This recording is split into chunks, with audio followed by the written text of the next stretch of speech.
Hari ini saya mau bagikan satu pesan firman Tuhan buat kita semua. Judulnya, Anda penting di mata Tuhan. Tahukah saudara, di mata Tuhan Anda berharga, Anda spesial, dan Anda penting. Mari kita baca Lukas 1 ayat yang ke-26 sampai ayatnya yang ke-31. Dalam bulan yang ke-6, Allah menyuruh malaikat Gabriel pergi ke sebuah kota di Galilea bernama Nazaret, kepada seorang perawan yang bertunangan dengan seorang bernama Yusuf dari keluarga Daud. Nama perawan itu Maria. Ketika malaikat itu masuk ke rumah Maria, ia berkata, "Salam, hai engkau yang dikaruniai." Anda perhatikan, salam hai engkau yang dikaruniai, Tuhan menyertai engkau. Maria terkejut mendengar perkataan itu, lalu bertanya di dalam hatinya, apakah arti salam itu? Kata malaikat itu kepadanya, "Jangan takut hai Maria, sebab engkau beroleh apa? Kasih karunia di hadapan Allah. Sesungguhnya engkau akan mengandung dan akan melahirkan seorang anak laki-laki, dan hendaklah engkau menamai dia Yesus." Kalau Anda renungkan di dalam kisah ini, Anda akan menyadari bahwa sebenarnya Maria ini benar-benar beroleh kasih karunia. Kenapa? Karena dia sebenarnya adalah gadis yang biasa, dari keluarga biasa, bukan dari keluarga konglomerat, bukan dari keluarga pejabat tinggi atau orang terkenal zaman itu. Jadi dia nggak punya, secara manusia ya, dia nggak ada sesuatu yang terlalu istimewa, pekerjaannya juga biasa-biasa, semuanya dalam hidupnya biasa. Tetapi bagaimana mungkin yang biasa seperti itu justru yang dipilih oleh Allah untuk mengandung dan melahirkan bayi Mesias, sang juru selamat dunia. Saya mau ngomong sama saudara, walaupun di mata Maria sendiri dia orang biasa, tapi di mata Tuhan dia istimewa. Dia penting. Kadang-kadang kita juga merasa di pemandangan kita menilai diri kita sendiri, kita orang biasa. Kadang-kadang banyak orang yang merasa dirinya aku bukan orang yang penting, gak seperti orang-orang besar itu. Seolah-olah kayak kita sama mereka beda. Kayak seolah-olah gak ada yang penting dalam hidup kita, pekerjaan juga biasa-biasa, keuangan juga biasa-biasa, skill, kemampuan, kepandaian juga biasa-biasa, semuanya biasa-biasa. Hari ini saya mau ngomong sama saudara, walaupun engkau merasa biasa dalam penilaianmu sendiri, tetapi jangan lupa di mata Tuhan Anda istimewa. Anda spesial, Anda berharga, Anda penting di mata Tuhan. Dan Tuhan punya rencana yang besar di dalam hidup saudara. Itu yang dialami oleh Maria, sama juga yang dialami oleh para gembala di padang. Masih ingat gak kisah itu? Karena di bulan Desember ini kita banyak belajar kisah Natal ya. Nah, para gembala di padang pada zaman itu, gembala adalah pekerjaan yang dianggap rendahan. Sehingga ketika orang ngerti mereka gembala ya, orang lain akan memandang mereka sebelah mata, meremehkan mereka, ya dianggapnya second class of society. Oke, jadi masyarakat yang kayak gitulah. Tapi yang luar biasa ketika sang Mesias, Raja dan segala Raja, Tuhan di atas segala Tuhan, mau datang ke dunia ini, dan kemudian diutus pesan, diutus utusan untuk menyampaikan kabar baik itu. Dan kemudian salah satu utusannya adalah paduan suara surgawi. Coba Anda bayangkan, kalau seandainya konser tim musik paling terkenal di dunia datang di Jakarta, ngadain konser, orang berebut masuk ke situ. Dan hanya orang yang punya duit yang akan bisa masuk ke situ, apalagi duduk di kursi yang paling depan, yang VIP. Tapi anehnya begini, semua orang yang secara manusia qualified pada waktu itu malah tidak menyaksikan. Tapi gembala-gembala di padang yang dianggap sebelah mata, yang diremehkan, yang oleh orang lain dianggap gak ada apa-apanya, yang dapat VIP seats-nya. Yang dikasih kursi VIP-nya mereka sendiri private party. Untuk menyaksikan paduan suara surgawi. Bukan cuma tim musik paling hebat di bumi. Tapi di bumi dan di surga. Tidak ada duanya. Malaikat sendiri. Coba Anda renungkan. Bukankah itu yang dicatat oleh firman Tuhan. Seringkali Allah memakai yang lemah menurut dunia. Dipakai oleh Allah untuk mempermalukan yang kuat. Yang bodoh dipakai oleh Allah untuk memperlakukan yang pintar menurut dunia. Jadi hari ini kalau ada di tempat ini, saudara merasa kayak dipandang sebelah mata oleh teman saudara. Dianggap gak ada apa-apanya oleh lingkungan di sekeliling saudara. Bahkan mungkin oleh keluargamu sendiri, oleh orang tuamu sendiri. Orang yang harusnya mendukung, mensupport, mempercayai saudara. Tapi malah menganggap saudara gak ada harapan, gak punya potensi, gak ada masa depan. Secara manusia mungkin benar seperti itu. Tapi hari ini jangan pernah lupa satu fakta yang lain yang lebih penting dari semua penilaian dan anggapan manusia. Yaitu di mata Tuhan Anda tetap istimewa, Anda berharga dan Anda spesial. Tuhan mengasihi saudara, punya rencana yang besar dalam hidup saudara. Amin. Jadi hari ini sadari bahwa saudara penting buat Tuhan. Saking pentingnya Anda buat Tuhan, sampai Tuhan rela tukarkan nyawanya, tubuhnya dan darahnya buat saudara dan saya. Saya mau tanya sama saudara, selesai ibadah ini, Anda turun ke bawah, ke mall, terus kemudian Anda ngelihat barang yang bagus sekali, Anda suka, terus biasanya setelah ngelihat barangnya, kita ngelihat apanya? Harganya berapa? Nah kalau Anda ngerasa harganya kemahalan, barangnya bagus sih tapi harganya kemahalan. Anda mau gak bayar? Tukarkan uang saudara dengan barang itu. Kalau kemahalan, gak mau. Tapi kalau Anda lihat harganya, wah worth it ini. Barangnya bagus tapi ditukar ini worth it ini. Anda mau gak bayar itu? Anda mau bayar itu? Coba Anda renungkan. Yesus rela bayar keselamatan kita dengan tubuhnya dan darahnya. Artinya di mata Allah kita seharga Yesus. Di mata Allah kita sangat bernilai. Kita sangat penting. Kita sangat berharga. Mulai hari ini sadarilah Anda orang pentingnya Tuhan. Mungkin Anda bukan orang penting di keluarga saudara. Bukan orang penting di mata teman-teman saudara. Tapi satu Anda pegang. Anda orang pentingnya Tuhan. Dan kalau Anda sadar itu, mulai hari ini engkau akan hidup dengan cara yang berbeda.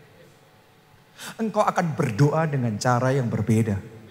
Kalau engkau gak ngerti, engkau penting di mata Tuhan, engkau akan merasa aku setitik debu yang doaku gak ada apa-apanya, gak ada artinya, maka doamu gak ada imannya. Dan karena doa yang tanpa iman tidak berkenan, tidak ada kuasa. Tapi kalau saudara sadar, saudara penting bagi Tuhan. Saudara berharga, Anda spesial di mata Tuhan. Mulai hari ini Anda ngerti setiap kata-kata dalam doa saudara penting di hadapan Tuhan. Didengar oleh Tuhan. Dan Anda akan menerima jawaban-jawaban di dalam doa saudara. Boleh katakan amin. Dan boleh kasih tepuk tangannya yang paling meriah buat Tuhan kita. Tidak peduli manusia, keluarga, siapapun nganggap saudara bagaimanapun. Tapi sadari, Anda spesial, Anda berharga di mata Tuhan. Ya, dan yang namanya sesuatu dianggap menjadi penting, biasanya ada penyebabnya. Ada dua. Yang pertama ya, sesuatu menjadi penting ketika dinilai peranannya penting. Fungsinya penting. Ya, kita baca dulu. 2 Timotius 4 ayat yang ke-11. Ini adalah perkataan dari Rasul Paulus. Hanya Lukas yang tinggal dengan aku. Jemputlah siapa?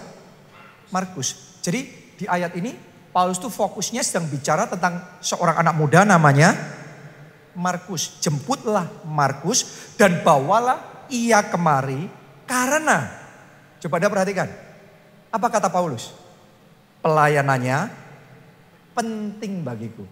Jadi Markus itu berharga buat Rasul Paulus karena pelayanannya penting bagiku. Berarti fungsinya, peranannya Markus penting buat Rasul Paulus. Karena itu dia dianggap berharga. Tapi tahukah saudara, itu adalah Markus yang sudah jadi. Markus yang sudah matang.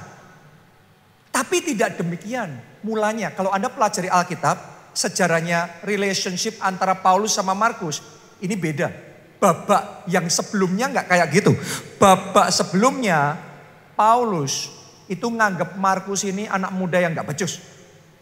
Ini anak muda cengeng, anak muda yang nggak ada harapan ini orang. Kalau Anda masih ingat kisahnya, di awal pelayanannya Markus lagi pemula ya, dia ikut pelayanan Rasul Paulus. Yang mana dalam pelayanan itu tantangan banyak, masalah banyak, penderitaan banyak. Dan Markus belum ready, hatinya melalui itu semua belum ready. Karena itu dia goyang. Dan karena itu dia mulai mundur di dalam pelayanannya. Rasul Paulus ngelihat Markus kayak gitu jengkel dia. Nah Anda kan mesti ngerti ya, Paulus ini tipe orang yang rasul.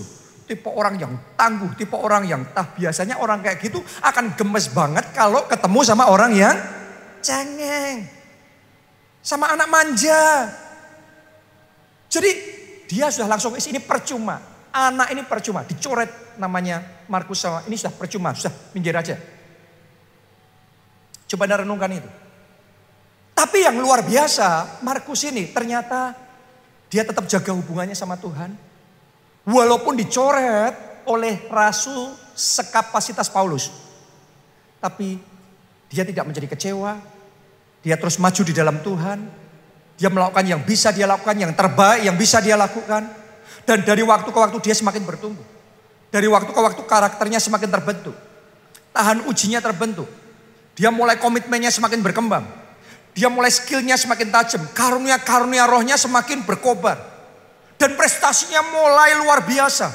Tadinya dia kayak belum apa-apa, masih hijau. Tapi sekarang dia matang. Dia ngerti apa yang dia lakukan. Ketika dia pegang sesuatu, jadi. Paulus yang sama yang dulu mencoret namanya. Sekarang lihat, oh orang ini luar biasa. Tolong jemput dia, bawa kemari. Karena pelayanannya penting bagiku. Kalau sudah mau renungkan kisah ini, ada dua pelajaran yang kita bisa dapatkan. Yang pertama, kalau kita ada di sisinya Paulus, kita ketemu orang yang di bawah kita, yang juniornya kita, yang posisinya ada di bawah kita, kepandaiannya di bawah kita, kekayaannya di bawah kita, jabatannya di bawah kita. Saya mau ngomong begini sama saudara, jangan pernah merendahkan orang lain yang di bawah kita. Hari ini orang itu bukan siapa-siapa. Belum tentu selamanya dia bukan siapa-siapa. Hari ini dia anak muda ingusan. 10 tahun dari sekarang dia bisa jadi CEO yang memimpin perusahaan besar dan punya dampak global luar biasa. Anda nggak pernah tahu itu. Oke, jadi kalau Anda posisinya di atas, jangan pernah merendahkan orang lain. Juga kalau orang itu di satu bidang nggak bisa bagus, belum tentu di bidang lain gak bagus. Di satu bidang mungkin bukan bidangnya. Talentanya mungkin di bidang lain. Di situ dia bersinar. Di situ dia flourish. Dia mekar luar biasa. Jadi jangan pernah menganggap rendah orang lain. Nanti kita malu sendiri. Oke. Tapi saya bersyukur Rasul Paulus ini cukup rendah hati ketika dia sadar. Dia sudah membuat penilaian yang salah.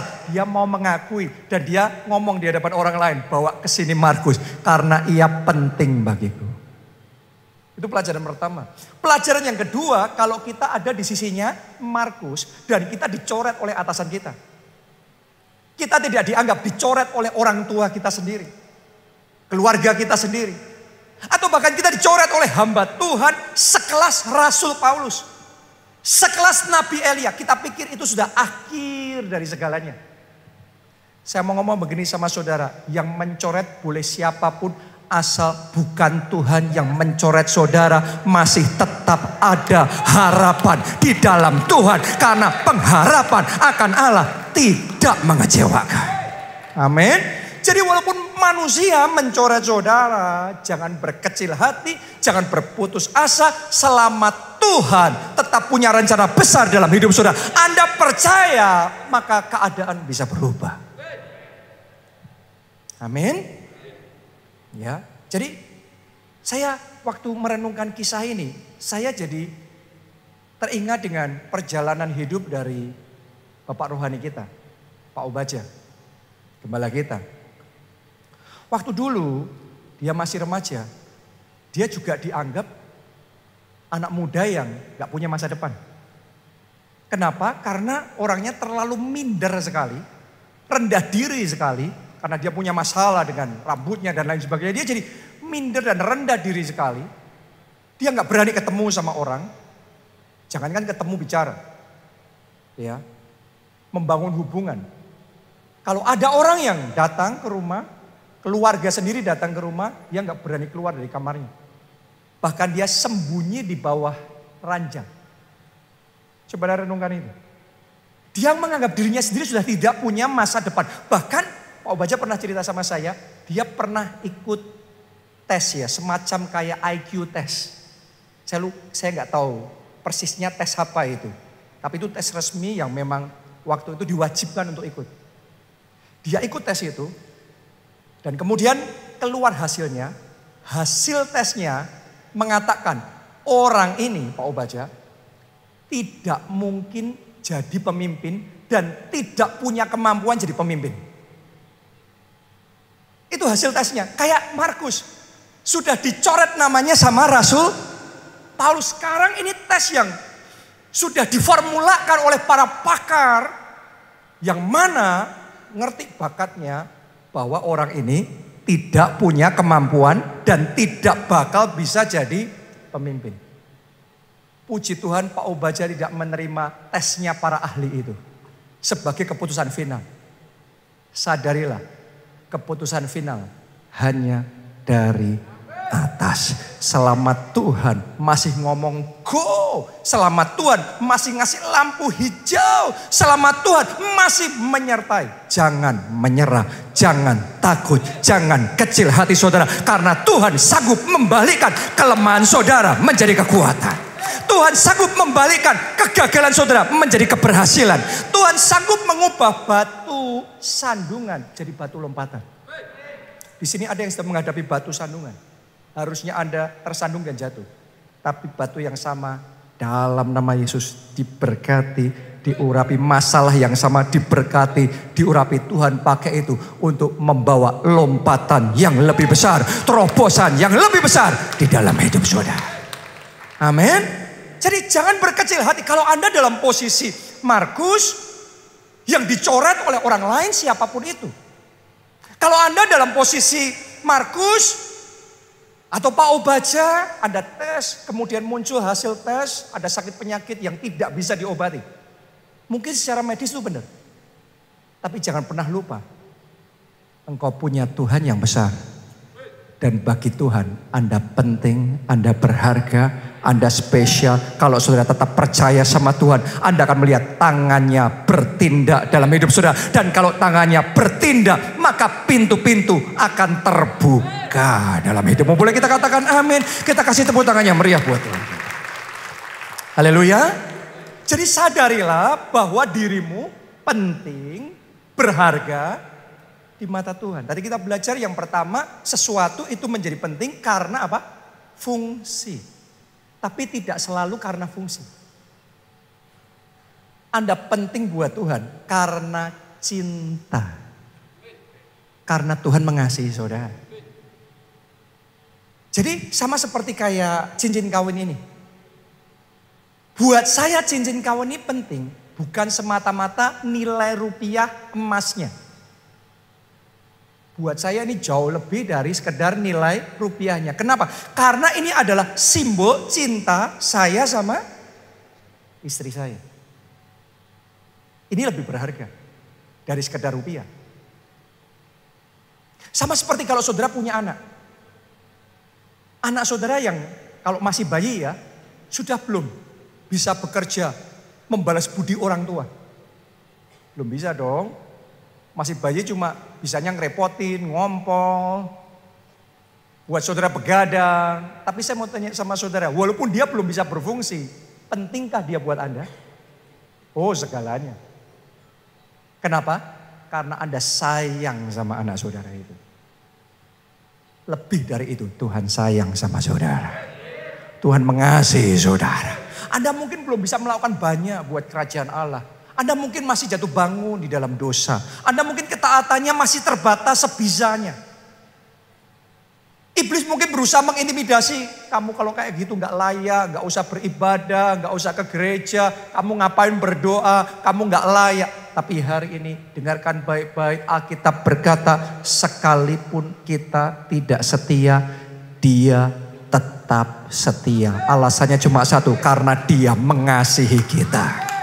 Karena Dia sayang sama saudara dan saya. Dia mau mengampuni dosa-dosa kita. Dia mau menerima kita apa adanya. Dia mau memulihkan hidup kita. Dan Dia mau membalikkan kehancuran menjadi kejayaan. Masalah saudara akan dibalikkan menjadi mahkota.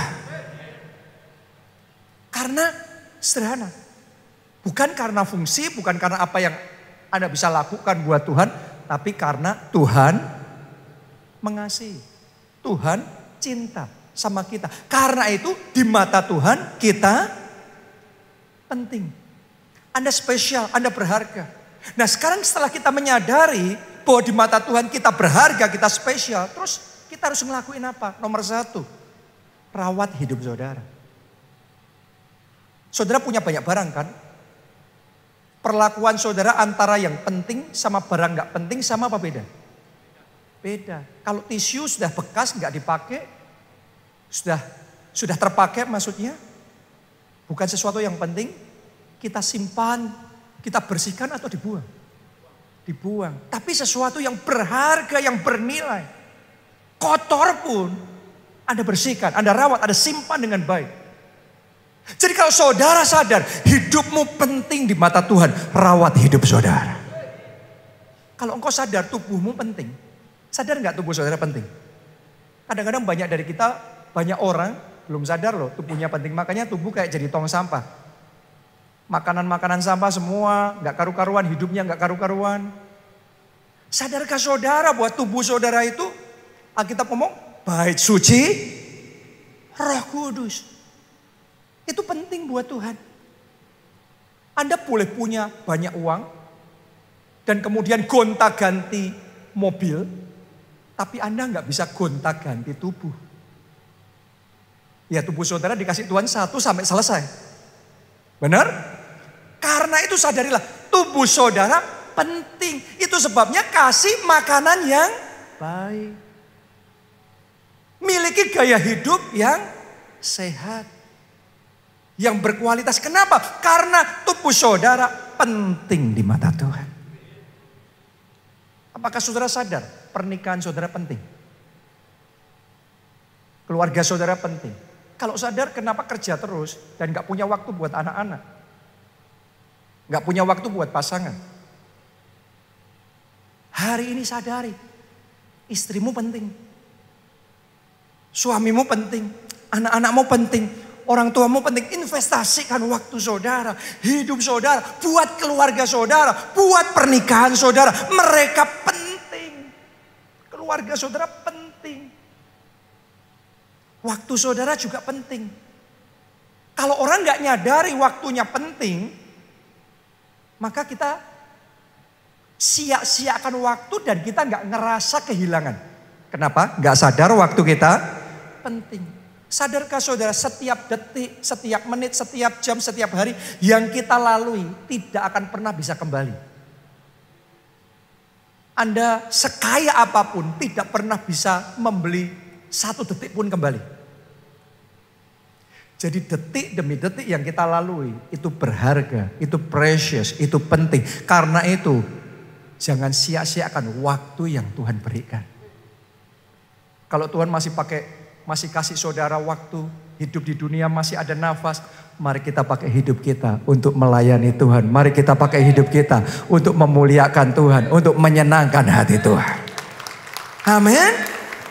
Pergaulan saudara juga penting. Alkitab ngomong pergaulan yang buruk merusak kebiasaan yang baik.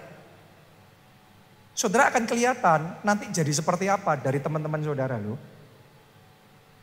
Kalau teman-teman saudara Anda biarkan gak karu-karuan, saya sudah ketemu banyak orang pinter yang merasa kebal dengan pergaulannya. Semua orang boleh percaya diri karena pinter. Tapi sekian tahun berlalu, akhirnya dia harus bertekuk lutut mengakui firman Tuhan gak bisa dikalahkan. Benar, pergaulan yang buruk merusak kebiasaan yang baik. Akhirnya hidupnya hancur. Karena pergaulan yang buruk. Kalau Anda punya pergaulan yang berkualitas, masa depanmu juga akan berkualitas. Anda punya teman-teman yang berpikir, engkau juga akan punya mindset berpikir, nggak asal menjalani hidup. Anda berpikir, Anda mengambil keputusan yang tepat, yang bijaksana, yang jitu, itu akan membawa keberhasilan dalam hidup saudara. Karena pergaulan saudara penting. Jadi jaga pergaulan. Kita harus baik sama semua orang. Jadi berkat sama semua orang. Tapi pergaulan, jaga pergaulan yang berkualitas. Itu yang pertama. Yaitu karena kita penting di mata Tuhan, maka kita harus merawat hidup kita. Yang kedua, kita juga harus menyadari bahwa bukan hanya kita penting di mata Tuhan, tapi orang lain juga penting. Hidup ini bukan hanya tentang diri kita sendiri. Dunia kita sendiri. Hidup ini juga tentang orang lain loh. Pernikahan itu bukan cuma tentang Anda sendiri, tapi juga tentang pasangan saudara loh. Keluarga itu bukan cuma saya sendiri. Keluarga itu juga ada orang tua loh, ada anak-anak loh. Bisnis itu, pertemanan itu bukan cuma tentang saya sendiri, tapi ada partner bisnis loh. Ada relasi loh. Kita penting, tapi sadari orang lain juga penting. Di mata Tuhan mereka juga penting. Ayo kita baca di dalam Filipi 2 ayatnya yang kedua sampai ayat yang keempat. Ini nasihat firman Tuhan di dalam hubungan kita dengan sesama. Karena itu sempurnakanlah sukacitaku dengan ini. Hendaklah kamu sehati sepikir dalam satu kasih, satu jiwa, satu tujuan. Dengan tidak mencari kepentingan sendiri atau puji-pujian yang sia-sia. Sebaliknya dengan rendah hati yang seorang, tolong perhatikan saudaraku ya, ini nasihatnya. Menganggap yang lain gimana? Lebih utama daripada dirinya sendiri. Dan janganlah tiap-tiap orang hanya memperhatikan kepentingannya sendiri, tetapi kepentingan orang lain juga. Jadi firman Tuhan tuh ngomong, hidup kita ini jangan cuma mikirnya kepentingan diri sendiri, tapi kepentingan orang lain juga. Suami istri yang gak dong tentang hal ini, pasti ribut terus. Yang ribut terus, gak jauh-jauh biasanya, baik suaminya maupun istrinya, sama-sama mikirnya hanya kepentingannya sendiri. Pokok saya harus dimengerti. Kok dia gak perhatian sama saya, dia gak punya waktu, dia gak gini, dia gak gitu. Sebaliknya yang suami, dia gak taat, dia gak menghormati saya. Pokok urusannya adalah kepentingan kita sendiri. Makanya kan kita suami banyak pakai ayat kan. Hai istri tunduk pada suami. Kepentingan siapa itu? Kepentingan kita. Istri juga, hai suami. Kasihlah istrimu. Kepentingannya siapa itu? Kita. Yang kita tuntut kepentingan kita. Yang kayak gitu mesti ribut terus. Gak ada akhirnya. Kalau di masyarakat kita ribut sama ini, kita ribut sama itu. Sama banyak orang ribut. Sudah jelas seringkali yang kita pikirkan hanya kepentingan kita sendiri. Saudaraku, hari ini saya mau ngomong sama saudara. Firman Tuhan mengatakan, jangan hanya kepentingan sendiri, tapi perhatikan juga kepentingan orang lain. Bahkan Tuhan memberikan nasihat, firman Tuhan memberikan nasihat. Menganggap orang lain lebih utama daripada kita. Wah kalau gitu saya kalah dong. Anda praktekkan firman Tuhan itu gak bisa dikalahkan. Anda nganggap pasanganmu, suamimu, istrimu lebih utama. Nanti dia juga nganggap Anda lebih utama. Saling diutamakan. Akan jadi indah dalam pernikahan, dalam keluarga. Jadi surga di rumah, jadi surga di bumi. Boleh katakan amin. Tepuk tangannya boleh yang paling meriah buat Tuhan kita. Jadi mari kita buka hati kita lebar-lebar. Di momen Natal ini, mari kita perhatikan kepentingan orang lain. Ini bulan Desember, bulan yang spesial. Saya ajak saudara, mulai bulan ini. Perhatikan kepentingan pasangan saudara, orang tuamu, anak-anakmu, teman-temanmu. Bahkan orang-orang yang membutuhkan, orang-orang yang susah. Anak-anak yatim piatu.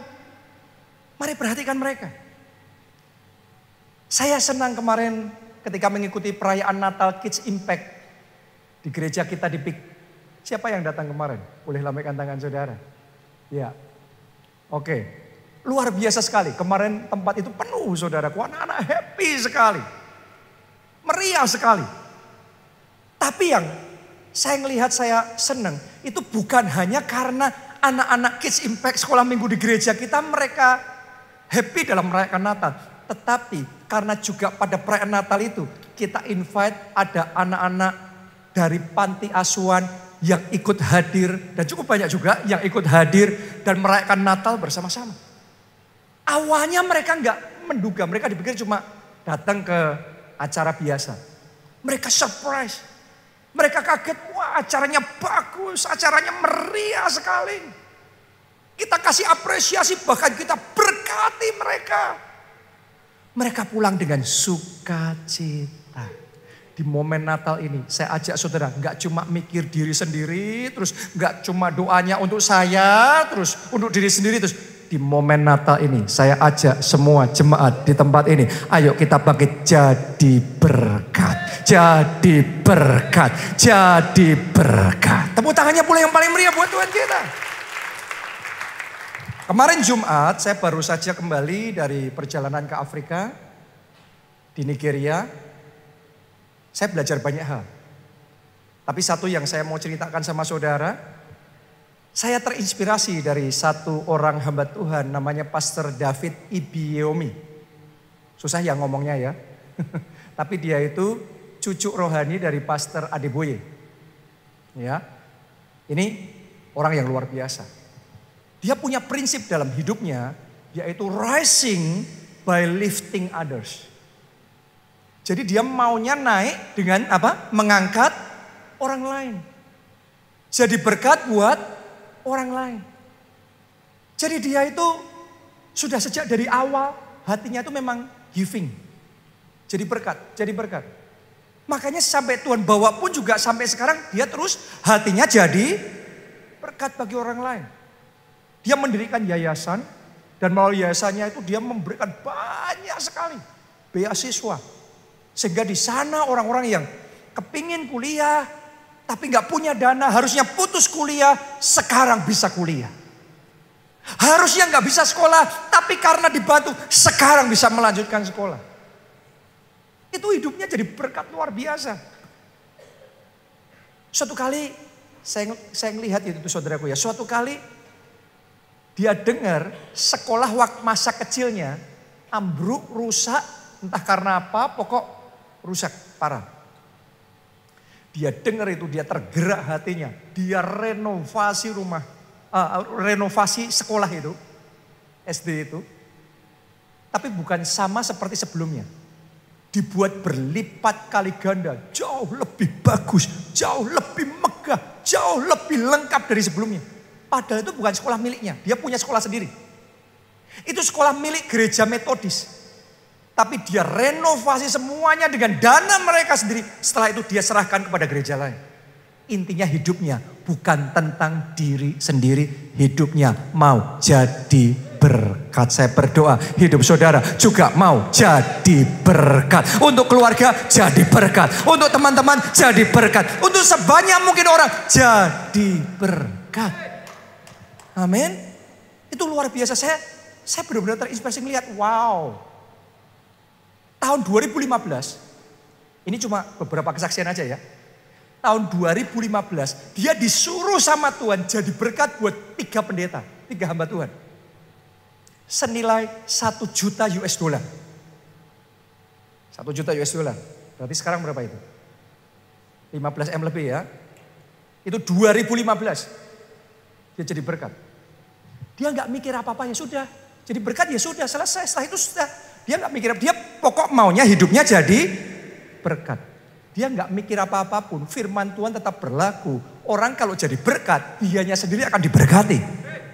Orang kalau menabur pasti akan menuai.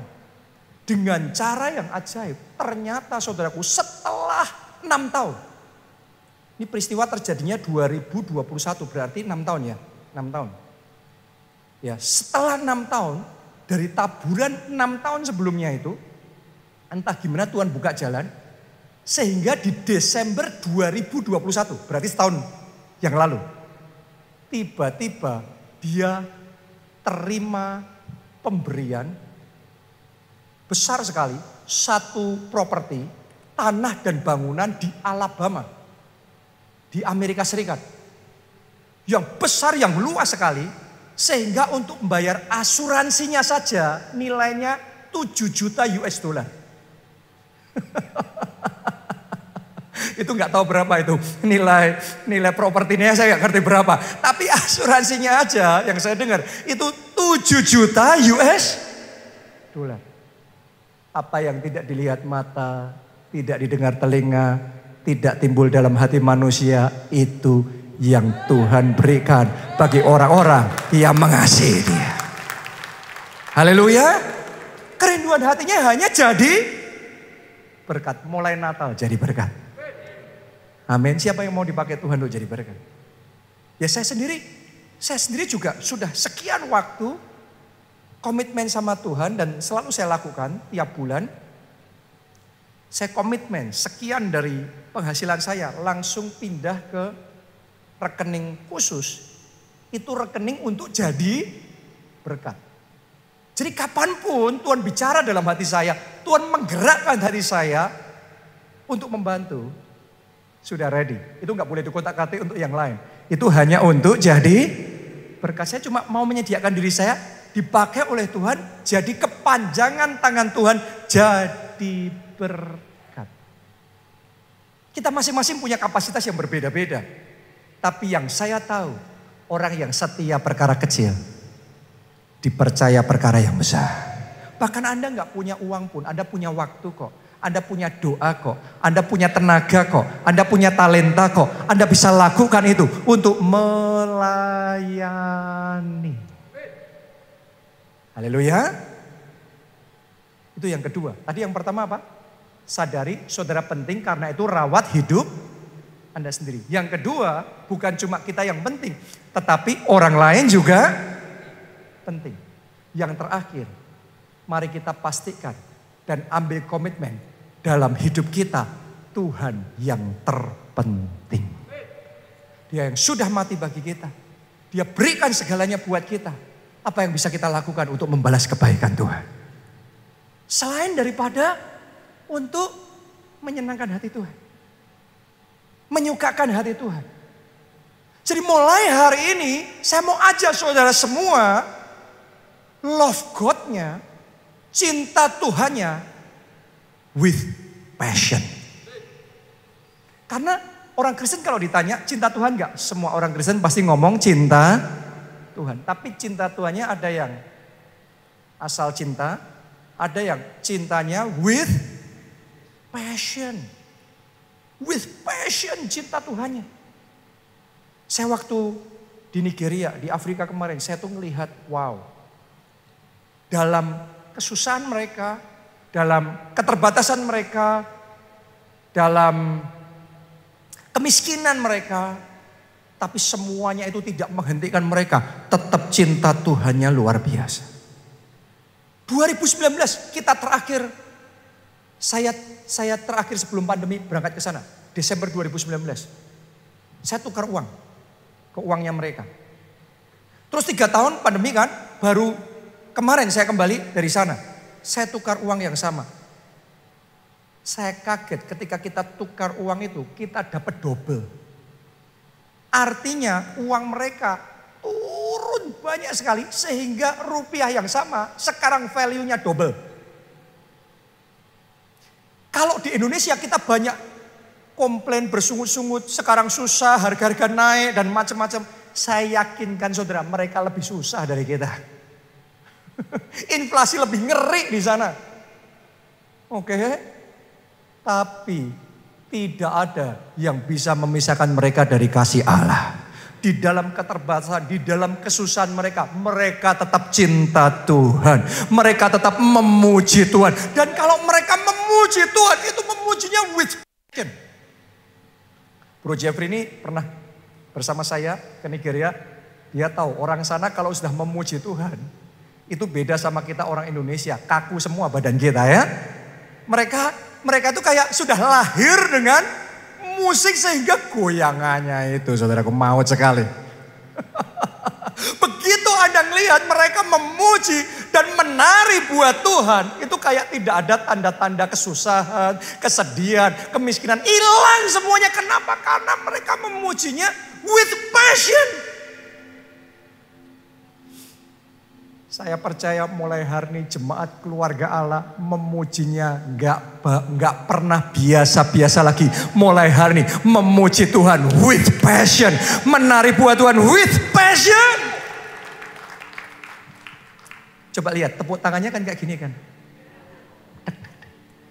Kalau kita di Indonesia ngomong amin, aminnya gimana? Amin. Ini normal, amin, normal. Kalau di sana benar apa tidak? Aminnya gimana? Jadi kalau saudara ke sana, amin. Enggak normal saudara. Coba lihat kanan kiri, normal enggak itu kanan kiri saudara? Sekali lagi. Oh, tepuk tangannya with passion buat Tuhan kita. Mereka doanya juga with passion. Bukan doa sambil ngantuk-ngantuk. Mereka doanya with passion. Wow. Mereka basar with passion. Praying with passion. Beribadahnya with passion. Rohnya menyala-nyala. Di Indonesia, kalau nggak hati-hati ngalami penurunan nih. Zaman dulu, gereja itu ibadah. Sekali ibadah 3 jam. Terus lama-kelamaan, semakin modern. Katanya efisiensi. Jadi 2 jam. Terus 1,5 jam. Terus sejam. Sekarang berapa banyak gereja mulai arahnya kurang dari 1 jam. Coba saudara renungkan itu. Rasanya buat kita itu kalau sudah store wajah aja sama Tuhan sudah lega di hati. Oke. Sudah ngerasanya sudah bayar dosa kita, pokok sudah ke gereja. Oh, nothing like that. Gak harusnya kayak gitu. Di sana, mereka kalau KKR, saudara kalau ikut sama saya ya, saya berdoa dan dikasih Tuhan kesempatan ikut.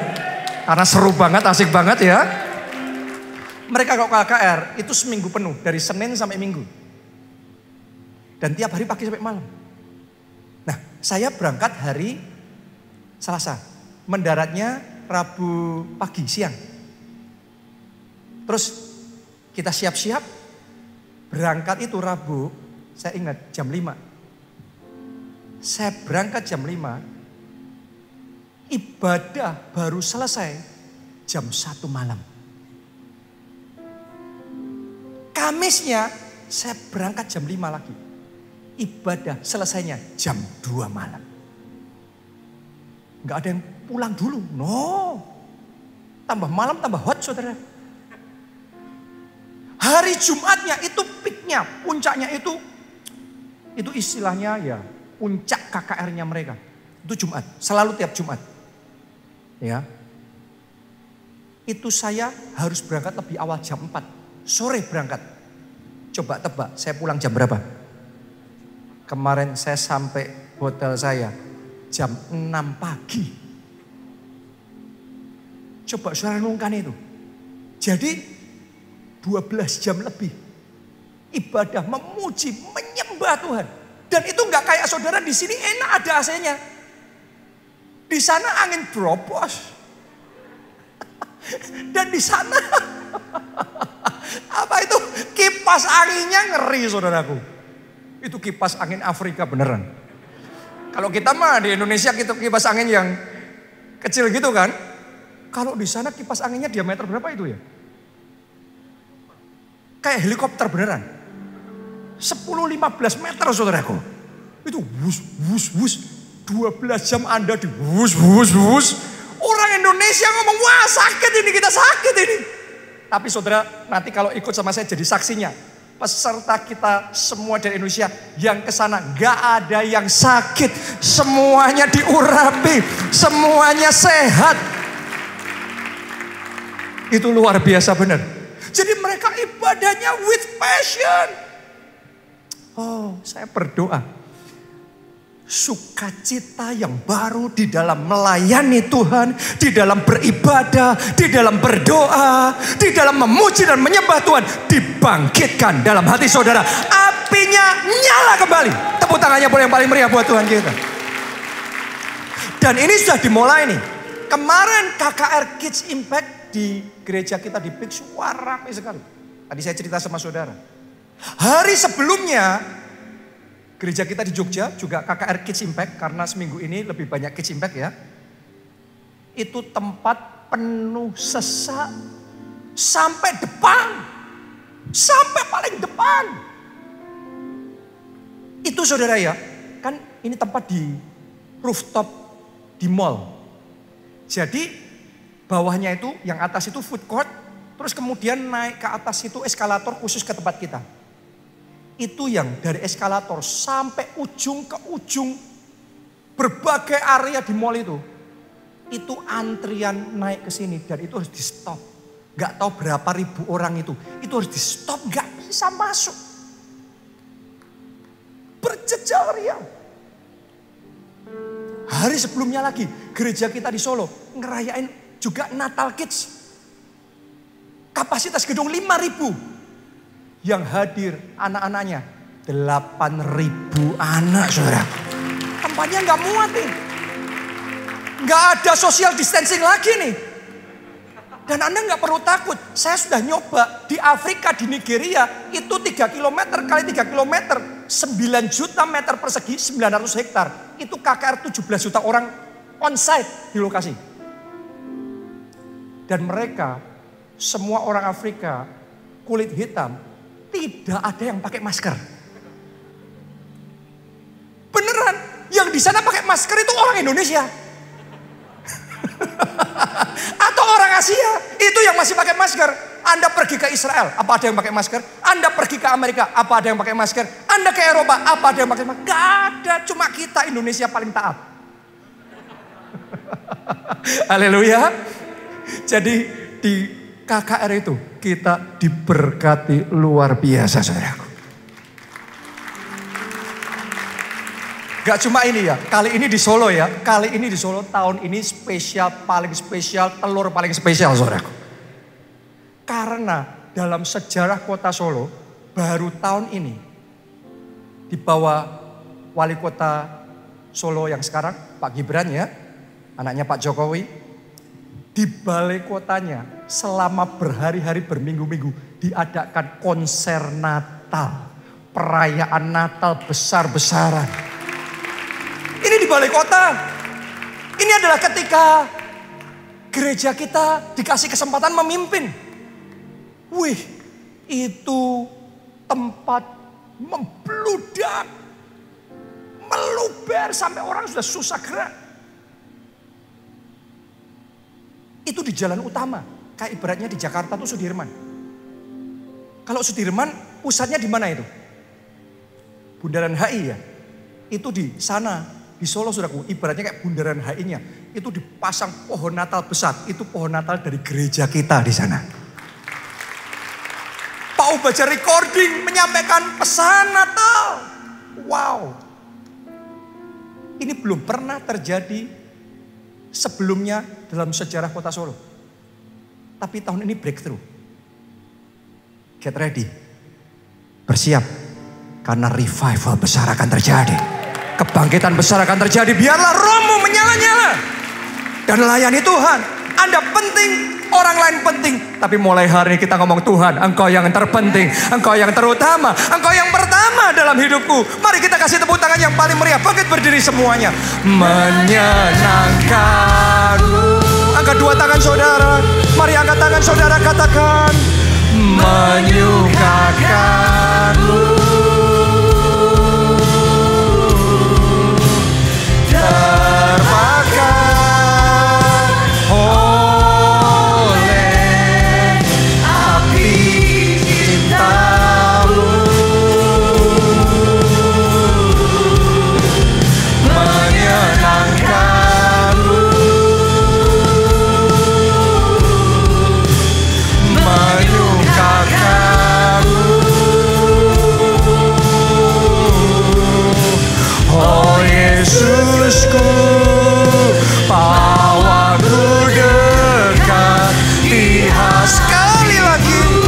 Dari hati yang paling dalam katakan, menyenangkanmu Tuhan. Menyenangkanmu.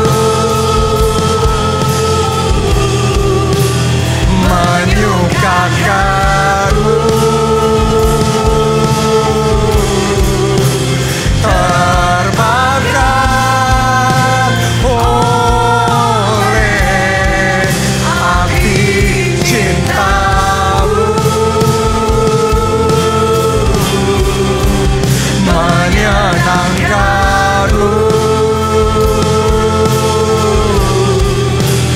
menyukakanmu. Oh Yesusku, bawaku dekat di hatimu. Anda penting di mata Tuhan. Sampai dia berikan tubuhnya, darahnya, supaya Anda yang percaya bisa diselamatkan. Jadi saya ingin berikan kesempatan buat saudara yang belum pernah terima Yesus sebagai Tuhan dan Juru Selamat. Ayo buka hati, undang Yesus masuk jadi Tuhan dan Juru Selamatmu. Maka engkau akan terima pengampunan dosa. Dan yang kedua, engkau akan terima anugerah serta jaminan keselamatan untuk masuk di dalam kerajaan surga. Anda yang mau, mari angkat dua tangan saudara, ikuti doa ini. Tuhan Yesus, masuklah dalam hatiku, jadi Tuhan dan Juru Selamatku. Ampuni dosa-dosaku, selamatkan aku ya Tuhan. Mulai sekarang, hidupku milik Tuhan Yesus. Aku siap mengiring Yesus, melayani Yesus seumur hidupku. Terima kasih Tuhan. Amin. Yang kedua, siapa di sini yang mau dipakai Tuhan? Jadi berkat. Jadi berkat. Jadi berkat. Because life is not all about us. Life is also about other people. Hidup juga tentang orang lain, tentang kepentingan orang lain, tentang suami kita, tentang istri kita, tentang orang tua, tentang anak-anak, tentang orang lain. Siapa yang mau dipakai Tuhan jadi berkat bagi orang lain? Dan yang terpenting, hidup ini adalah tentang Tuhan. Amin. Karena itu, siapa sih yang mau ngomong sama Tuhan, Tuhan Engkau yang terpenting dalam hidupku. Engkau yang terutama, Engkau yang pertama. Kenapa? Karena Alkitab yang berkata, cari terlebih dahulu kerajaan Allah dan kebenarannya. Maka semuanya ditambahkan kepadamu. Banyak orang mencari semuanya, mencari kesembuhan, mencari berkat. Tapi salah. Anda cari kerajaan Allah, Anda cari Tuhan. Nanti Tuhan nambahkan semuanya kepada saudara. Jadi yang mau mencari Tuhan, yang mau mengutamakan Tuhan, yang mau membuat Tuhan jadi yang terpenting, yang mau dipakai Tuhan jadi berkat, yang mau dipakai Tuhan selamatkan jiwa. Angkat dua tangan saudara, katakan, pakai hidupku Tuhan. Ini aku, utus aku jadi berkat bagi orang lain, jadi saksi, selamatkan jiwa-jiwa. Mari semua masing-masing berdoa, berdoa, berdoa. Dedikasikan hidupmu untuk Tuhan, untuk kerajaan Allah, jadi berkat bagi orang lain. Oh, rala pasya, rala pasya, rala.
sekali lagi kita kasih tepuk tangan yang meriah buat Tuhan kita. Luar biasa sekali. 2 minggu ke depan ini akan jadi momen spesial buat kita. Karena 24 dan 25 Desember tepat jatuh hari Sabtu dan Minggu. Oke? Dan hari Sabtu kita akan buat satu perayaan. Semuanya gabung di gedung kita yang baru. Di PIK Sabtu jam 6 sore dalam KKR Malam Natal. Saya ajak saudara, ayo kita merayakan Natal with passion. Pastikan Anda hadir, ajak keluarga, ajak teman-teman sebanyak mungkin. Supaya mereka juga mengalami kasih Tuhan dalam hidup mereka. Oke, ayo kita penuhi tempat itu saudaraku. Besok Sabtu ya, 24 Desember. 25 Desember kembali semuanya KKR Natal di Soho 6 kali ibadah, di PIK 1 kali ibadah. Nah yang spesial kali ini minggu berikutnya. Sabtu dan Minggu lagi. Itu benar-benar ini double ya.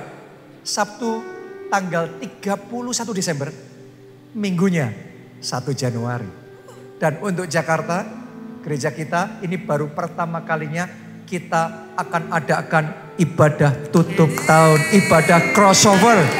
From old to new. Dari tahun yang lama 2022 kita akan beralih crossover ya. Ke tahun yang baru 2023. Jadi Anda gak mau melewatkan ibadah ini. Sabtu 31 Desember jam 10 malam. Sampai midnight. Sampai lewat jam 12. Kita akan bersorak-sorak. Kita akan beribadah. Menari bersama. Ya, meniup trompet. Merayakan tahun baru. Semuanya di dalam hadirat Tuhan. Ya, 1 Januari itu tanggal pertama. Pastikan memulai 2023 bersama Yesus. Jangan jalan sendiri, tapi bersama dengan Yesus. Nanti Anda akan melihat 2023 akan jadi tahun yang spesial, tahun yang indah, tahun yang luar biasa dalam hidup kita. Jadi tanggal satunya hari Minggu, Soho 6 kali ibadah, PIK 1 kali ibadah, tapi hari Sabtunya ya, tanggal 31 Desember, ibadah jam berapa tadi? 10 malam sampai midnight. Oke. 2 minggu ke depan pesta rohani dan berkat yang besar Tuhan berikan di tengah-tengah kita. Mari angkat 2 tangan saudara dan terima blessing ini. Diberkati saudara oleh Tuhan. Amin. Diberkati keluarga saudara oleh Tuhan. Amin. Diberkati studi dan pekerjaan saudara oleh Tuhan. Amin. Diberkati kesehatan dan masa depan saudara oleh Tuhan. Dan diberkatilah pertumbuhan rohani serta pelayanan saudara oleh Tuhan. Dalam anugerah Allah Bapa, cinta kasih Yesus Kristus, dan persekutuan dengan Roh Kudus sekarang sampai selama-lamanya. Mari bersama-sama kita katakan, amin.